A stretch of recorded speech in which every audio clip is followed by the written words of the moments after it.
academic advisor for Asian Studies. And people always go, what Asian Studies? And what it is it's a study of people and countries, both contemporary and traditional cultures. And it's not just language studies. Now, the thing that we offer to our students is that we're flexible. Students can create their own study programs, and it's a unique study program. So you can tell me, oh, I'm really interested in Japan. Great. You can take any courses dealing with Japan from any of the departments in U8. It can be history, it can be political science, it can be literature, it can be music, it can be theater, it can be dance. So you build your own program. So as long as it's dealing with Asia. We also ask you, say, if you're doing Japan, well, maybe you should look at another country in Asia. Maybe Japan's relationship to China or Korea or to Southeast Asia or even South Asia. So again, you can build your own program. Now, a lot of people ask me, well, what do you do if you do Asian studies? Now, the great thing about Asian studies is that it gives students a chance to explore. Maybe you're not sure about what you want to do in life. You haven't decided what you want. So this gives you a chance to explore your options. You can take courses from a multitude of departments at UH and explore your options.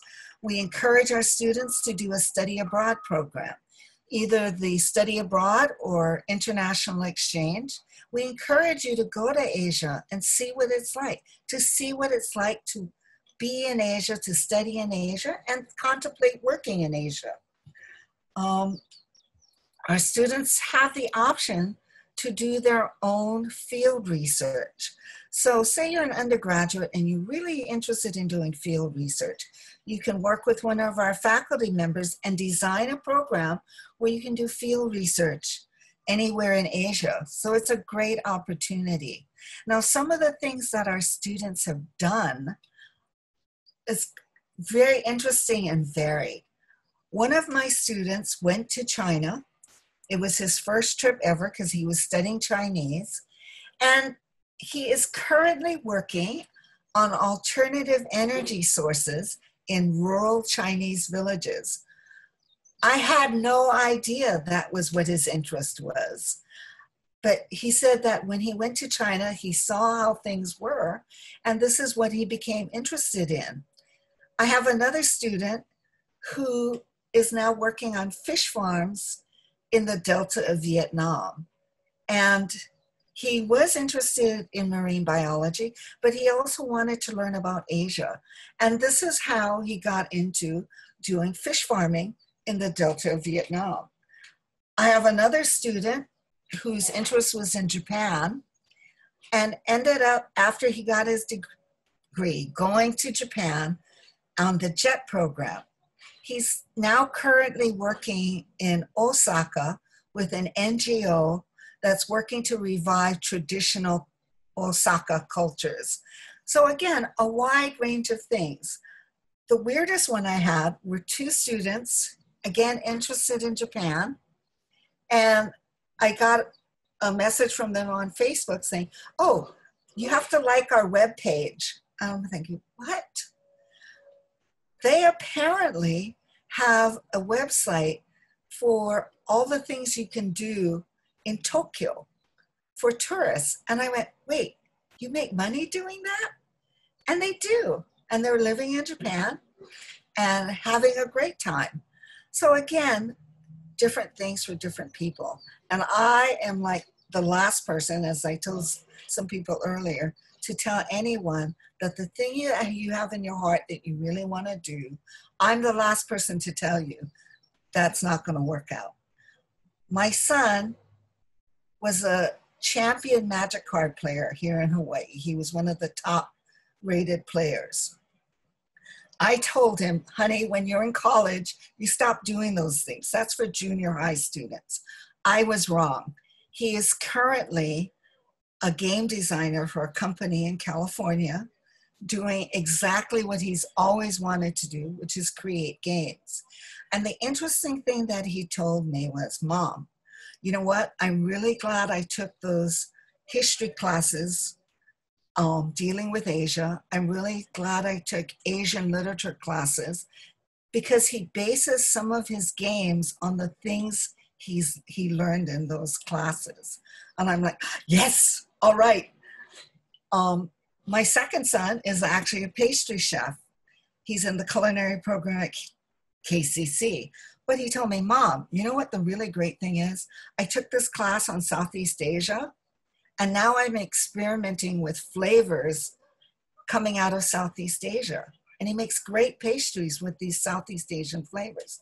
So again, our major allows you to kind of explore all those options. And it's good to see that they can influence the career that you're finally in. And I have one last thing for you. A lot of our students go into foreign service. We had the Assistant Secretary of the State come to talk to us because she wanted to recruit Asian Studies majors to work in foreign service. And she told us what they were looking for were students with a broad-based liberal education. She told us that you will not necessarily get sent to an area that you might have expertise in, but she told us what they're looking for is somebody who can actually learn, because they will give you all the things you need in order to be successful. And the thing that made the most impression on our students was the fact that she said, even at a low level in foreign service, as a junior member of foreign service, you can actually make a difference. You can make a difference into how the United States interacts with people. So I thought that was really interesting. You can make a change in the world, even though you're at a lower level and you think, oh, nobody's going to listen to my opinion. But you can make it. The other thing I want to say to you is that because our students build their own programs, they actually really do very well because they're doing something that they really want to do. We have a lot of students who end up being Phi Beta Kappas, and this is a really prestigious honors recognition. Siobhán will tell you about the honors program. We encourage our students to do the honors program because they can end up doing research in areas that they're really interested in. And they may find something that speaks to them. I had one student who told me, I'm only interested in Korea. He was ethnically Filipino, but he told me, I'm only interested in Korea.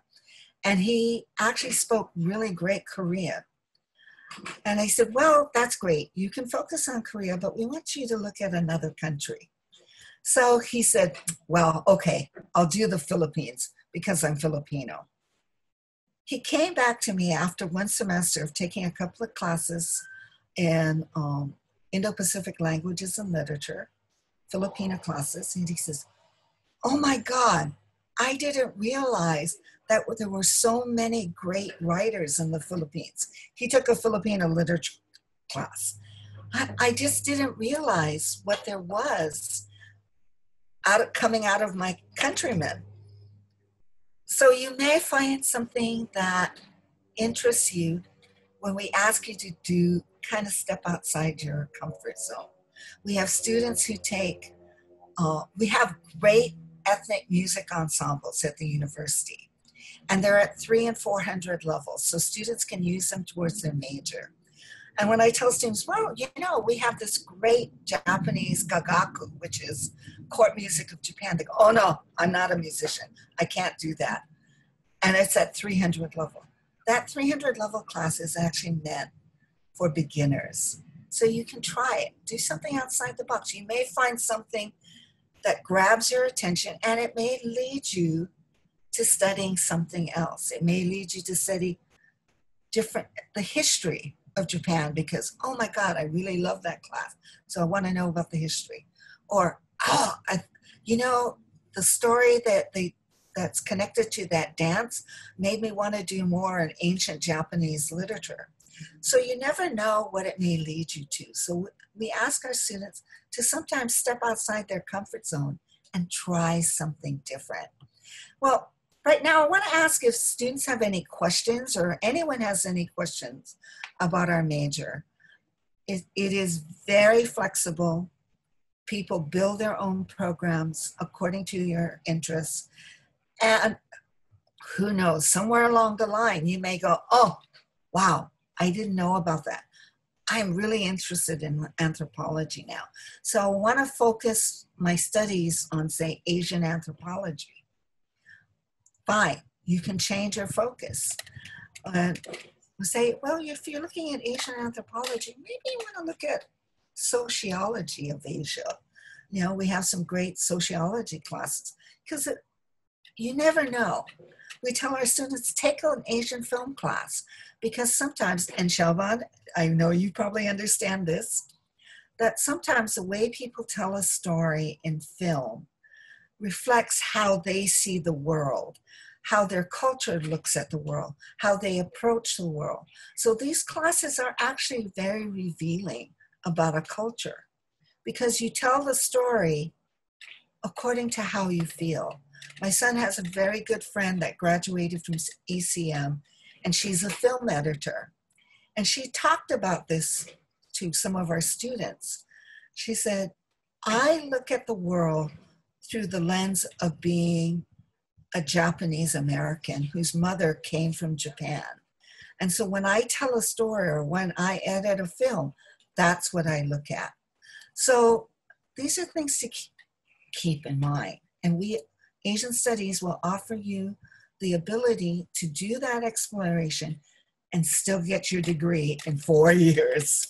But so I'm open to any questions if anybody has any. If you have questions that come up after the session or you look at the recording and go, oh, I should have asked this, please feel to email me at pdunn@hawaii.edu. And there are no dumb questions. Just go ahead and ask me, and you can email me millions of times saying, oh, I have one more question. Oh, I have one more question. That's fine. I would rather you ask a question and know exactly what you're getting into rather than guessing. Feel free to ask me.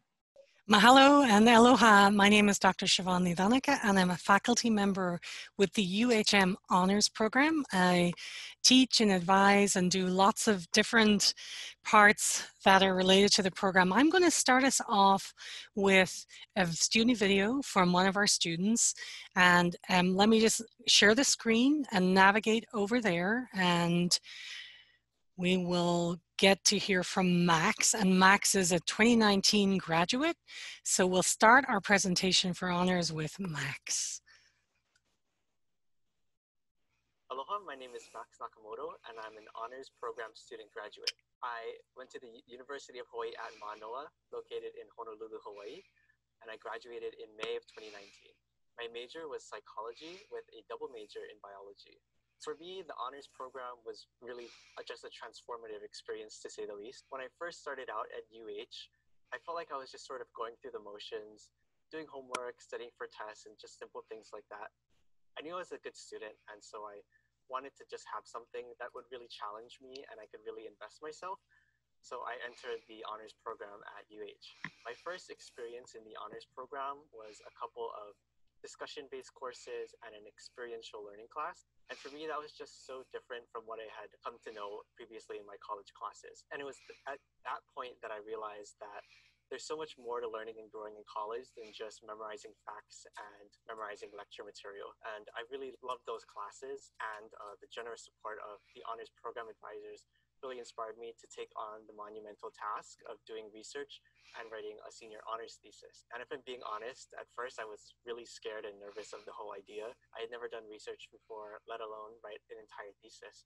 And so I was pretty intimidated by just the idea of it. But as I slowly went through the process, I realized that it was more than manageable, thanks to just how much support from my mentor and from the honors program advisors who answered any questions or concerns that I had. And I never felt lost or helpless at any point in the process. And so by my final semester at UH, I finally completed my senior honors thesis on research I was conducting on conceptual learning in honeybees. I was even selected by the honors program for a thesis prize for outstanding thesis, and they nominated me to the National Collegiate Honors Council, who then selected me as a Port Scholar among many, many students throughout the nation who submitted theses to them. And for me, that was just such an amazing privilege. And I got to present my thesis at their annual conference in New Orleans. I think if you told my first year self that I'd one day have such an honor as that, I don't think I really would have believed you. I think that just goes to show, looking back, just how much growth and learning and maturing that went on for me, thanks to the honors program. Writing my thesis was definitely no easy task. It took a lot of blood, sweat, and tears, but I think through that process, I learned a lot of dedication and resiliency, even in the face of unexpected obstacles. But I think the most important thing that I learned was that I can really take on anything I set my mind to. And I'm taking that lesson with me right now as I apply to medical school, and I'll take it with me through my education and my career and for the rest of my life. I think for that, I'm so grateful for having taken honors at the University of Hawaii. I think a tip I'd like to share with any students interested in a four-year university or doing an honors program is that I don't think you should stop yourself from doing something because you don't understand exactly what it'll entail or how much work it'll be. I think going through the process itself and knowing that there are people supporting you throughout the way will help you get through it. And when you get through it and look back, I think you'll be glad that you decided to take on that challenge. Mahalo, Max. I'm going to also share a slideshow that gives you some more detail, that describes a little bit more information about the honors program, how you can access it, how it might work for you. So I'm going to screen share in just a moment and be able to share that with you. And then I think at the end, we're going to be doing questions. So let me get that up and running. Thanks for your patience. We're almost there.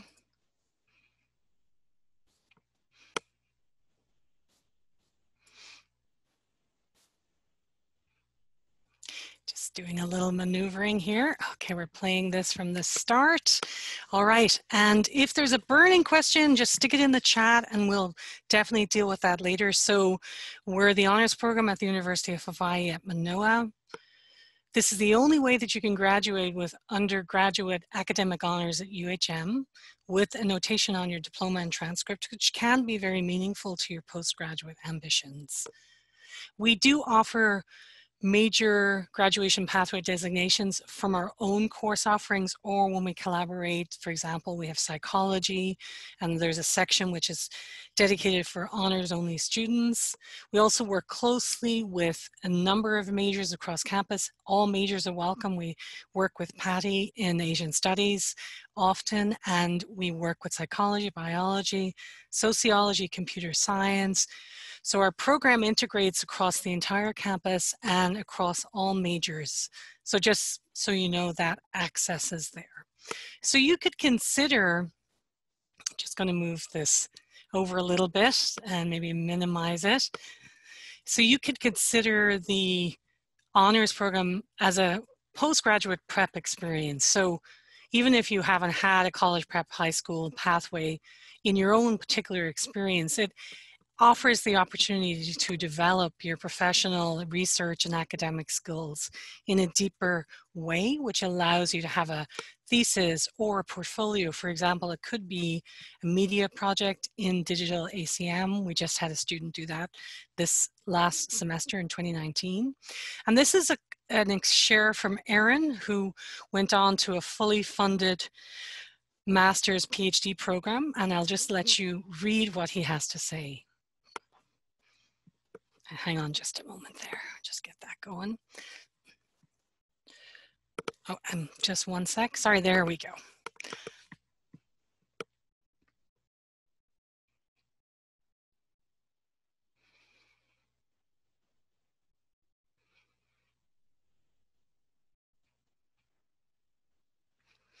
So in addition to Erin, we've had a number of students get a fully funded master's PhD. One was in psychology at the University of Manitoba.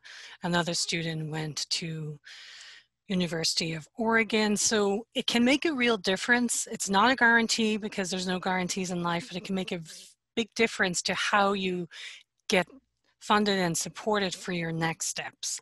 We've also had a student who was able to get fully funded for medical school, which is much more rare, but it did make a difference that the student was in honors as well. So we are research focused. In the first 2 years, you're doing courses related to our pathway, but that are also in your own major. So it's a win-win. It's a very efficiency oriented as well as educationally enriching. So this is one of our students, Kari, who actually is a computer science. You can see that she's working with virtual reality here.